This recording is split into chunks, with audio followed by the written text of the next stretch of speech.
Hello, everyone. Today, we will listen to Joaquim Borda-Pedreira's conference on the art of the hands, 100 years of Norwegian craft. So I wish you a nice conference. Good afternoon to everyone. I have the honor to shortly introduce you Mr. Joaquim Borda-Pedreira, in English, unfortunately. Mr. Joaquim Borda-Pedreira is an art historian, art critic, and curator from Norway, born in Sweden, and quite young for an impressive career in art galleries and institutions across Norway and Sweden.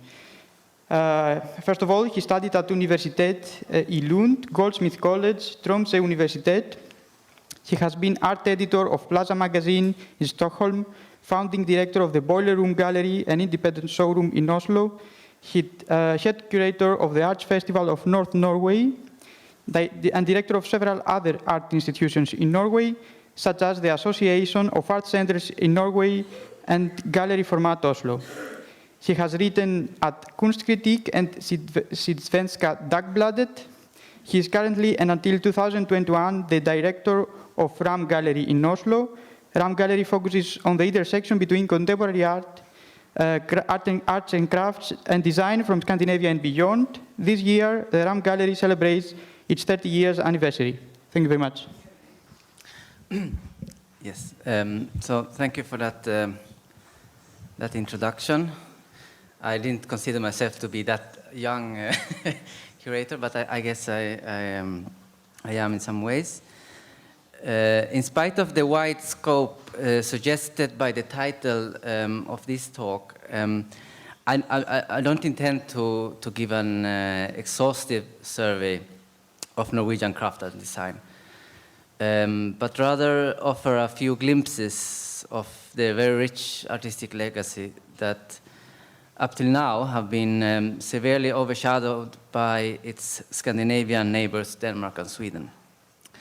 Most of you have heard of Scandinavian design, and you think immediately of Norway and Sweden, Denmark and Sweden, whereas Norway is lesser known in that field. And that is partly because the area that I'm going to cover today in my talk is more, you would say, representative of the Norwegian artistic production within the decorative arts. I hope also to show here today that that there are some parallels between the old Scandinavian countries, but that precisely the Norwegian decorative arts have a very sort of particular development that differs from the other countries. And to do that, so let me first start by giving you a brief historical background to this. And it's not actually until the late 19th century that the concept of a particular Norwegian design tradition is formulated. So nevertheless, its history, the history of the Norwegian design tradition or the Norwegian craft tradition stretches all the way back to early medieval times, in fact, and to the Viking era. But let me see here.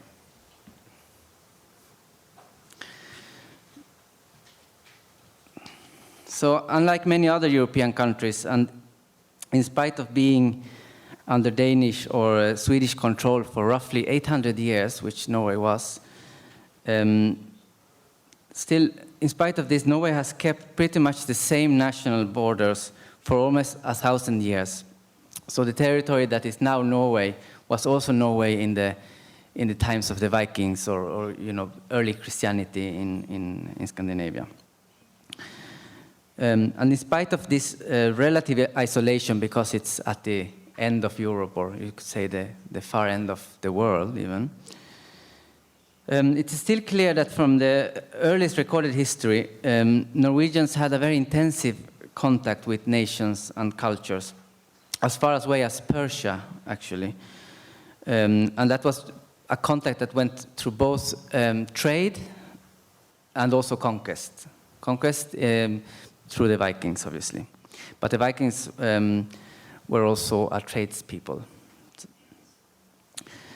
And also archaeologists and researchers today show that the Vikings were very well acquainted with luxury items such as Asian silk or Byzantine glass. And they were also very keen to adopt all innovations in metalwork that they encountered. Different alloys, way of working through metal. This object that I'm showing here, and I'm going to sort of give you small glimpses through the images that I show. This is an object that is not very old as such. It's from the 18th century, but it follows an aesthetic and a form, you could say a visual language that has been the same probably since the earliest times. So this is a bear bird, you could say maybe, if I try to translate it. It was a vessel used for drinking in festive occasions.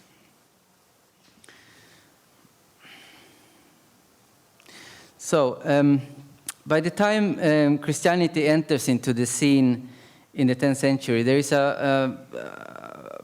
in Norway at the time, there's a very sophisticated production of tapestry work, and this is evidenced by several fragments which still survive today. There is also wood carvings and of both secular and sacred nature, as well as also metal work. And these materials, you could say, they seem to dominate the decorative arts until the modern age. Surprisingly, there is no evidence of ceramic production in Norway until the 17th century. And as far as I know, this is a nearly unique phenomenon worldwide, because ceramic is one of the most, it's one of the few things that you find in any culture of the world, even cultures that had very little contact with other cultures.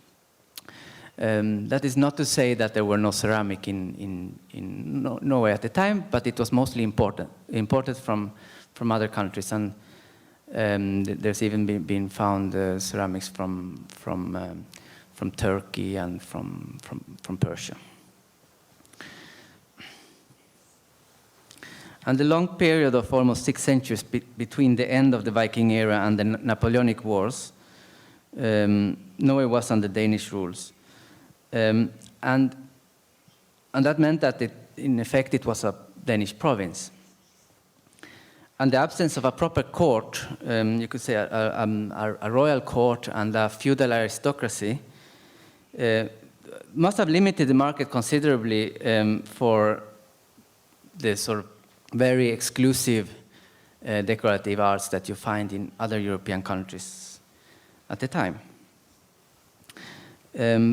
However, among the peasantry and the country gentry, which was comparatively a large and economically strong group, because Norway, as I just said, was not a feudal country. The people might not have large landed estates, but many of them did have lands and enough to maintain, farms and so on. And among this social group, there were a lot of sort of regional and vernacular styles of art that flourished, as the early medieval decorative traditions were fused with international influences along the time, like Baroque and Rococo got sort of intermixed with the folkloric arts of the different regions. And typically these objects are either household utensils for festive occasions, like the bear bird here. And they're made of wood, typically, with very bright polychrome painting.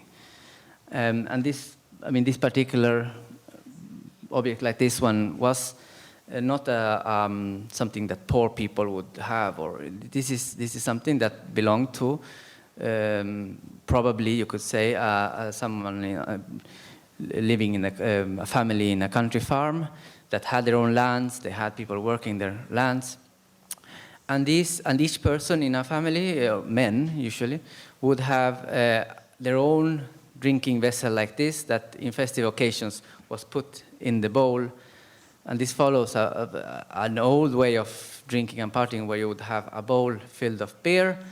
You put your little bird there. Everyone knows which bird is your own, and you drink from that bird. from that, and obviously there was a pride also in the decoration and who had the nicest things.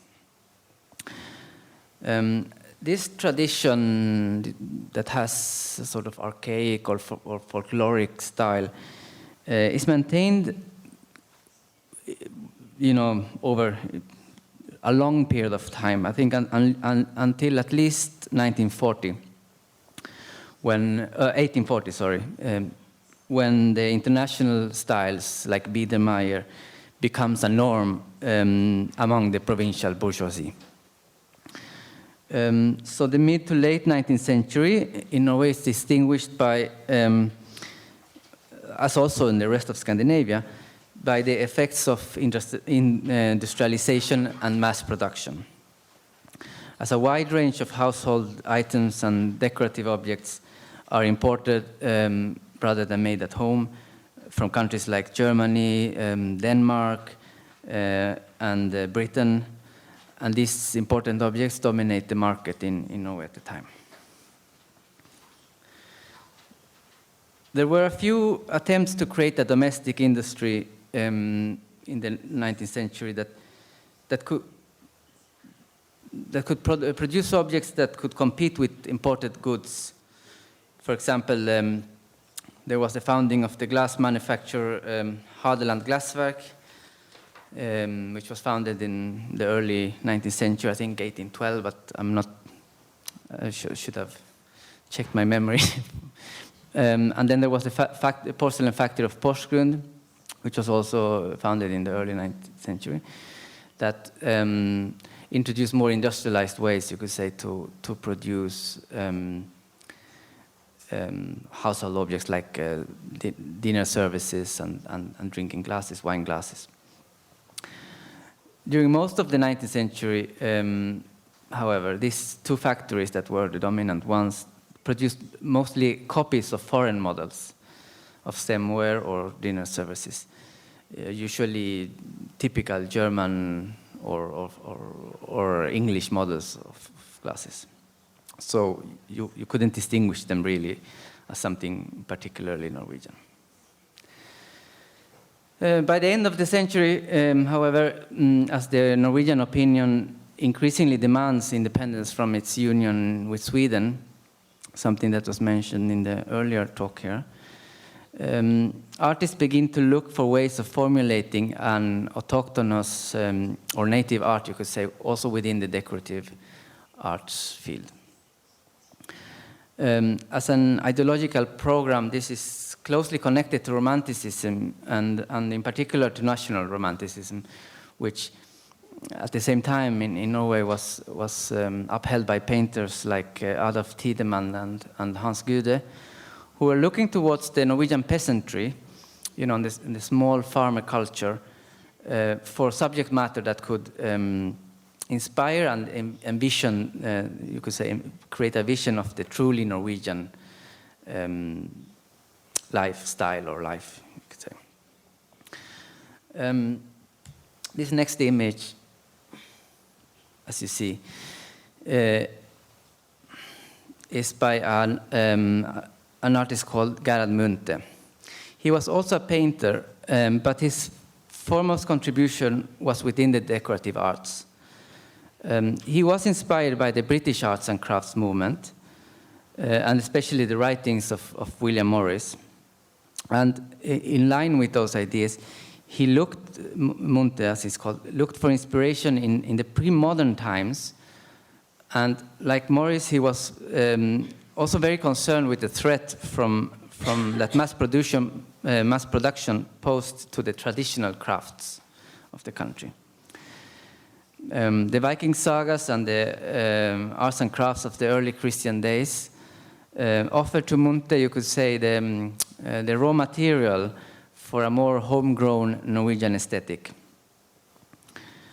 that he developed in tapestries like this one here. This is, this is a sketch for a tapestry, but he made from this sketch. He had produced several tapestries and many others. And this, you could say, formulation of a Norwegian Art Nouveau style that is very closely connected to the medieval days is something that Munthe and others that copied him tried to transfer to, apart from tapestries, also to silverware, to illustrations, decorative interiors. Munthe in particular was a very productive man in that sense. And in the spirit of the arts and crafts movement, he also produced affordable homeware that was produced in the industry. For instance, dinner services that he made for Porsgrunn. And again, I'm sure many of you know, but for William Morris, the British, you could say, ideologist of the arts and crafts movement, it was important to find ways of preserving the traditional craft traditions while creating something new. It wasn't pastiches of a historic aesthetic, but something new that brought the history to our, you could say, to our present, which was, in that case, was the 19th century. And I mean, for Munthe, it becomes this sort of inspiration within the folklore and the sagas, the Norwegian sagas, which are the written stories from the Viking times. I mean, by this time, Swedish and Danish porcelain factories are very well accustomed to working with artists, and some, like Gustavsberg porcelain factory in Sweden, have in fact artistic directors that work actively promoting good design for all social classes. In Norway, however, this will take longer time in taking root. In my opinion, Munthe is probably the first one that seriously does an attempt at this. As a male artist, Munthe did not himself weave any of his tapestries, but he had them made by female weavers in studios. He only designed and painted the cartoons. Frida Hansen, on the other hand, was a woman who became a designer by necessity. She belonged to the provincial upper class, you could say, but her family became suddenly ruined. And Hansen, as was common with women of her class, had received artistic training abroad, in fact. And I mean, she studied painting and different things, but also she knew how to weave, because this was also something that women of the privileged class got to learn, embroidery and these things.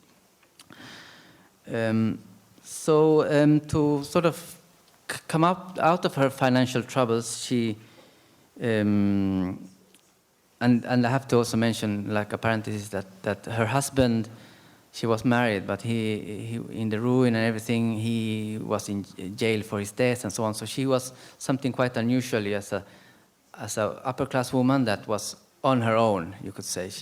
She had to solve her problems herself. In order to do that, she started a tapestry firm. And initially, she might have woven herself, in the mills, but soon her original style, her original designs, like this work here. That was a style that you could say blended elements of Art Nouveau and European symbolism with a Norwegian folk art. They became very highly sought after, and she, the demand was such that eventually she built up a large workshop employing many women that needed to work in producing these tapestries. The one we see here is one of the sort of more monumental things that she would make. She would also make tapestries that were modest in scale, that could be in a home, or that were not so fully figurative as this as well. She even took patent of certain techniques of doing the weaving and so on.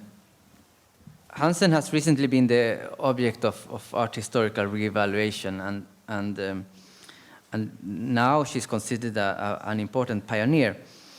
And it's not that she was forgotten either, to be honest, because it's important to point out also that during her lifetime she did enjoy international success, and she was acquired by several important museums during her lifetime. Museums in Germany, in I believe that the Kensington Museum, which is now the V&A, has a tapestry, or maybe two, by her from those days already. So early on, she exhibited in international exhibitions and so on. Obviously, we're talking about the turn of the century. It was a time also when decorative arts was more evaluated all over Europe, really. Also here in France, at that time you had, I think, the most important exhibitions and the most important production in this field. So when artists like Frida Hansen showed her work here, it caught on and became appreciated. This tapestry here is from the collection of the Stavanger Art Museum, who also made a big monographic exhibition of her work now. Semper Vedentes. And again, like Munthe, she also finds her inspiration in mythological sagas, but also from, you could say, the Norwegian literary history. Around the turn of the century, there is a reignited confidence in Norway as Norwegian decorative arts reaches what you could say at that point, what was considered at that time to be an international level. This is in part due to a national strategy of elevating the quality of the crafts in the general perception. I mean, by 1899, which is a few years before this, but anyway, Norway has no less than 3 museums of decorative arts in the whole of the country, one in Oslo, Bergen, and Trondheim. And I mean, some of the most interesting work of this time is actually within studio ceramics, as we can see here in this vase by Andreas Ollestad, which was made for the Fajans factory of Egersund. Strangely enough, you could say, considering that there was so little older history in ceramics. But here we have another example by Andreas Schneider, also from 1899, of studio ceramics. I mean, you can argue that the lack of a very sort of constricting or old-rooted history of even everyday pottery made it easier for artists to pick up this material. That would be a speculation, obviously, but at the same time, you can say that there were also some areas like Trondheim where there was at least by the 17th, 18th, and also 19th century, there was a ceramic production, you could say, of everyday pottery, which today we seek and has an artistic merit as well. But to move up this sort of historical background that I'm trying to lay down, let us take a little leap ahead of time into the 1930s, which was a time of great importance in Scandinavia as social democracy becomes the dominant political force. And also it's a time when the idea of the welfare state becomes formulated as a national model and ideology. Sweden is at the forefront of this, partly also because in the 1930s, Sweden, the social democracy makes landslide elections and sort of come into power. And there in Sweden, they initiate an enormous effort of social engineering that will culminate a few decades later in time. And in Stockholm during this time, there are many intensive debates on what the future society should look like. And leading architects actually invite their hero, who was Le Corbusier, who I'm sure you all know. They invite him to propose a new plan for modernizing Stockholm. And Le Corbusier, being very polemic as he always was, he suggests that the old Baroque city center, which is the old quarters of Stockholm around the palace, should all be leveled to the ground, just destroyed. And he does the plans for this, and they are published and debated a lot, in all seriousness, actually. And some people of the Swedish architects also support this and say, this is great, we should do that. Because obviously the news model for society had also a need of distancing itself from this old sort of history of inequality and ineffectiveness in a sense that they considered the old quarters to be. This doesn't happen. They don't level the old quarters to the ground.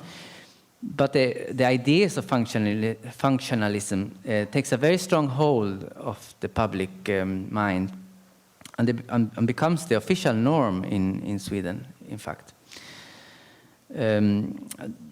A rational architecture with central heating, indoors water, toilet and toilets, in the apartment. This becomes norm in Sweden for the working classes, and a reality for large sectors of the population. That is not the same as saying that everyone will have it, but in fact they do. From 1930 and on, there are huge development projects where new housing is built with those standards. Affordable housing for the poor, which later obviously becomes again a problem because the rational apartments of one bedroom with a kitchen and a toilet are fine for one person or two persons, but when you're a family with 10 children, again, you have a problem, which the next generation will try to solve in Sweden. Anyhow, these ideas, they influence also the intellectual life in Norway at the time, but they are never implemented there on a larger scale like they are in Sweden. In Norway, the functionalist architecture and design becomes a trademark more for the urban elite, for the well-educated and sort of upper middle class, to be honest. And today, when you try to find functionalist architecture in Oslo, for instance, in the capital of Norway, it's very obvious because you have beautiful examples of it, but they're mostly villas or public buildings. They're not the same enormous housing projects like in Gothenburg or Malmö or Stockholm, for instance, where you have entire neighborhoods that look basically the same, but are with tenement houses. Nora Gulbrandsen, who is pictured here, or a work by her is pictured here, because it's considered to be the leading functionalist designer in Norway, you can say. She became artistic director of the porcelain factory Porsgrunn, which I mentioned earlier. And during this time, she designed many vases and dinner services in an elegant transitional style that sometimes feels closer perhaps to Art Deco than functionalism. And I think this image here is a very good example of that, because here the porcelain, this is porcelain. The porcelain body is geometric and it resembles a machine part. If we imagine the ideals of a lot of the designers at the time, of the futurists, of everyone that good design, the modern life should resemble almost the factory life or the factory aesthetics with objects that look like machine parts or car parts. This vase looks like it could be, if it was in metal, it could have been maybe some form from a factory. But at the same time, the decoration of the vase is very luxurious and completely impractical, because it's black, painted black, overglazed paint. This is overglazed paint, so it's painted black and burgundy gradient with gold decorations. In fact, something that you couldn't really, you had trouble cleaning. You probably needed a housekeeper to do this, to have time. Maybe not put flowers in it too often, and this. So this ambivalence perhaps is something that you do see in Norwegian design at the time, a sort of ambition of being functionalist and rational, but at the same time, it's not intended for the common people, that everyday people. It's intended for an enlightened elite that doesn't want to have the old things they've inherited from their parents, the sort of 19th century Victorian style. They want a modern style, and that's what this type of design caters at the time. So from here on, we'll increase the tempo a bit and give you a number of examples of some of the perhaps best and most defining words of Norwegian art crafts until we reach our contemporary present.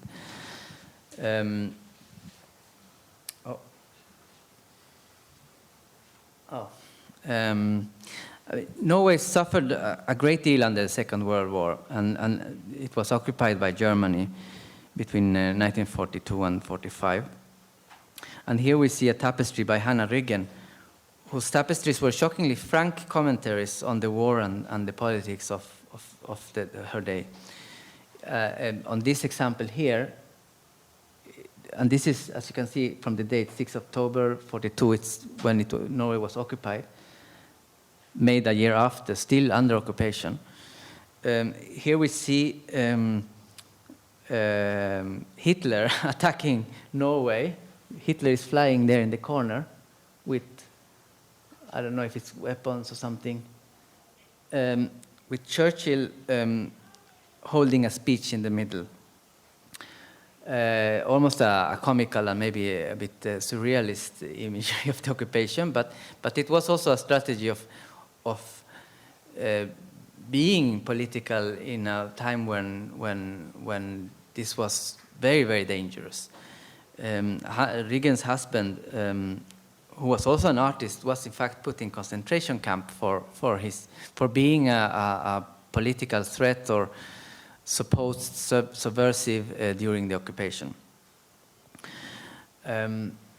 She didn't show much of these works, obviously, in her time, and it's rather after that they have become perhaps iconic or incredibly appreciated for her social engagement. She also did tapestries that that commented on the civil war in Spain, on a number of situations that were current in Europe, both in Norway and other countries at the time. Because of the war, there's almost a design vacuum in Norway, and a artistic vacuum, you could say, in a broad sense, from during the 40s and until the mid-1950s. As most building materials and all the industrial production in the countries is channeled towards rebuilding the northern provinces, which were actually burnt down completely to the ground by the retreating Germans at the end of the war. And even the city hall in Oslo, which I wish I had an image of it, I should have put that in, the city hall was designed already in the late 20s as and thought of as a Gesamtkunstwerk, you could say, a total artwork designed in every detail by the greatest Norwegian artists and craftspeople at the time. But because of the war and the lack of money and the different problems after the war, it wasn't completed until 1950, taking almost 20 years of construction.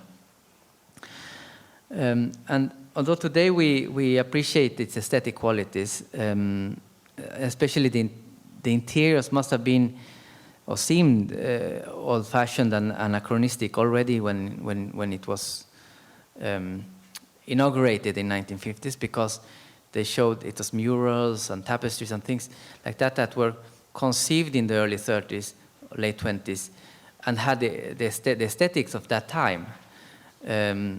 I mean, in the 1950s already, we see a big change of when the artistic production again returns and starts with new energy in Norway. Things happen much faster. And I mean, we can, from the 50s and on, we can really speak of both Norwegian design and Norwegian craft. And I would argue also that at this time it is on equal terms with that of its neighbors. Many of the designers and craft makers, the distinction is not so clear always. Has a lot of success during the 50s, and some winning international awards and being included in many important exhibitions worldwide. Glass designers, also furniture designers, and so on. And to mention just a few, I can say that in the 50s, the glass designer Arne Jorn Jutrem wins the gold medal in the Triennial in Milan. You have the furniture designer Torbjørn. Oh my God, what was his name? Well, anyway, they win a lot of prizes at this time, and the interest grows for Scandinavian design. Grete Prytz Kittelsen, who we see on the image here, was a silversmith, and she produced incredibly sophisticated corpus ware for the Norwegian silver maker called Tostrup. Her particular trademark became enamel works, and she designed a great deal of affordable enamel houseware parallel to a more exclusive silver and art jewelry form of enamel work. Prytz Kittelsen collaborated also with the architect Arne Korsmo on a number of projects. But lesser known in her home country, and I don't know about abroad, but is lesser known is her collaboration with Paolo Venini in Venice. That together they made a series of art jewelry that are characterized by this sort of chunky Venetian glass mounted in minimalist silver. This necklace here is a beautiful example. I think we can see also that it has some of the sort of pop style of the late 50s, early 60s already showing. On obviously Bernini was one of the internationally most known and respected glassworks at the time. And I think also it's a good example of how at this period of time Norwegian craft artists were looking also outside to make connections, to be a part of something bigger. And they were very in tune with quality, I would like to say. This one is from 58 to 59. And Norway's long and vital tradition of tapestry work is also continued all through the 20th century. This work here is by Synnøve Anker Aurdal. She lived between, she was born in 2008 and died in 1908 and died in the year 2000. So, and this tapestry here is a very good example of the influence that abstract painting had on textile art at the time.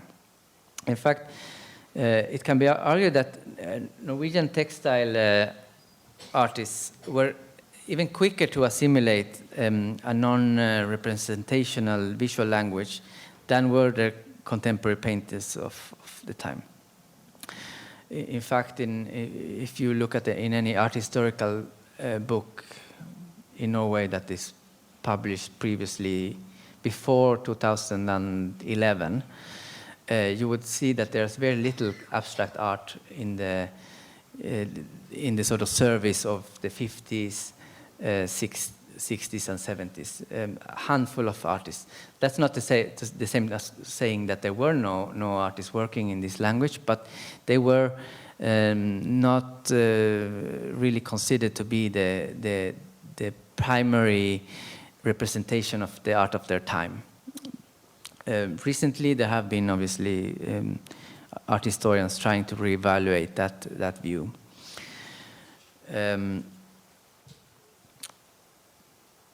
I can mention also in a parenthesis that Synnøve's daughter Siri Aurdal was a young conceptual artist at this time, at the same time that this work is made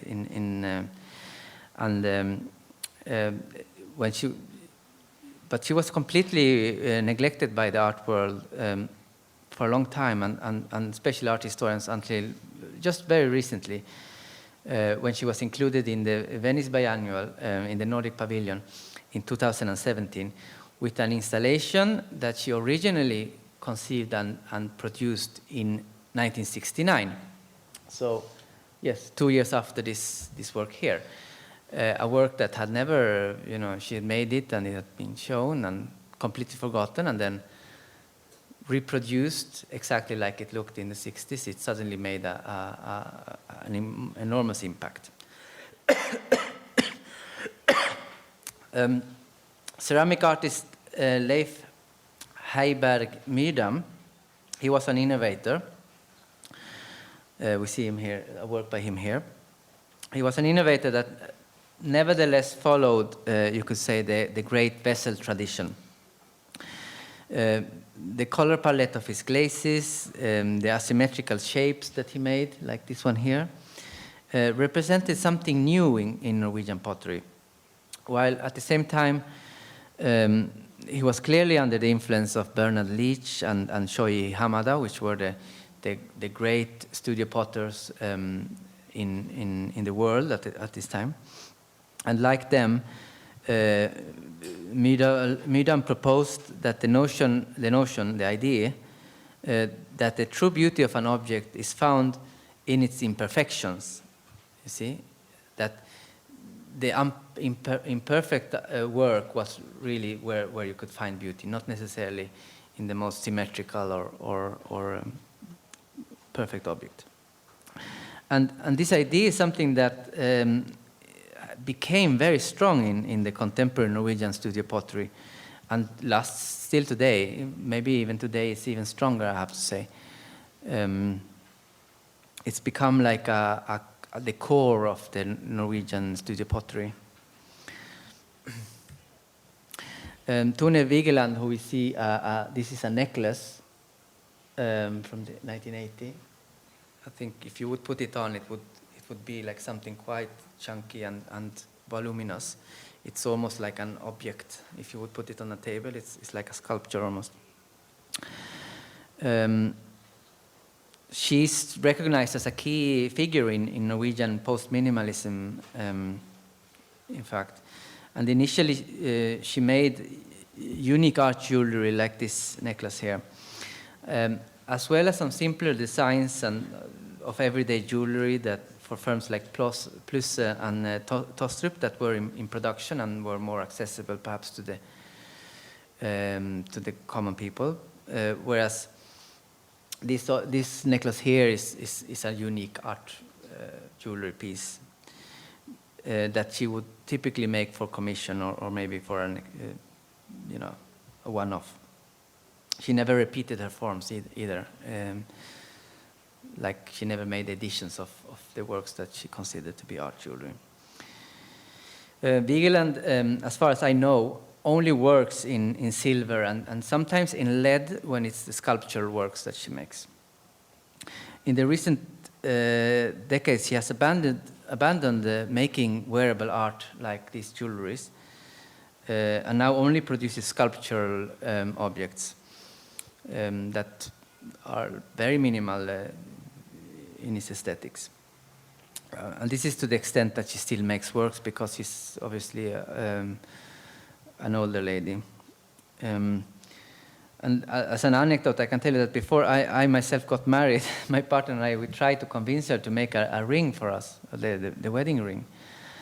And she, in her typical way, she's like, not a chance. I don't do jewelry anymore. Because she's a very direct lady. But nonetheless, in the recent years, two large retrospectives in Oslo and Munich has focused mainly on her jewelry pieces because it's the area where she really excels and where she's the most unique artist, I think. And in contrast to Vigeland's minimalism, there is also a very strong tendency of ceramic artists that took influence from the abstract expressionism of the American ceramic sculptor Peter Voulkos, who made quite monumental pieces. And these artists reject wheel throwing and emphasize the physical act of shaping clay as a key element of ceramic art. And we can speak of putting importance to the material presence of the object rather than doing a mere variations of, within the vessel tradition that is just about making one form of vase of some sort. And a major exponent of this tendency, of this, you could say, abstract expressionist tendency, is Torbjørn Kvasbø. He was born in 1953, and I don't know, but some of you might have seen his work at a recent exhibition in Sèvres, the museum there, or indeed somewhere else, because he's one of the few Norwegian ceramic artists or artists in general, I would say, with a genuinely international career. He shows in many places all over the world. He was a part of the student revolts of the ceramic department in the Bergen Art College in 1977, where the students claimed the power of representation on all levels of the educational system. And this resulted in the resignation of all the teaching staff at the time. And then the students were able, in fact, to appoint the new professors. This led to an influx of international impulses in the faculty, particularly from Japan and England. And today, it might seem odd that the most radical generation of ceramic artists made mostly teapots and beakers. But it was understood as an anti-elitist stance at the time to raise ordinary and simple everyday objects into the realm of art. Kvasbø Kvasber's earliest works are typical of this radical generation. They are rustic, salt-glazed and wood-fired everyday objects. But soon he developed this more sort of monumental work that have thickly glazed stacks. He called them stacks of pressed clay that sort of makes these objects. Another important artist of his generation, who was also exhibited in Sèvres in the same exhibition, is Smollett Tingloff. She's born in '54, so she's a contemporary of Kvasber. And her works often relate to basic forms like platters and serving dishes, but magnified to monumental scale. A plate like this one is 78 centimeters. And Tingloff belongs to a generation of postmodern ceramic artists that comment on the cultural history of their material while challenging it at the same time. She's a famous work by her consists of like 32 of these plates put on a plate shelves, like was typical in the countryside, in cottages, in rural housing. For a long time. And in tune with this sort of postmodernist ethics, Tingloff subverts a hierarchy that traditionally has marginalized women and domestic life and especially household objects,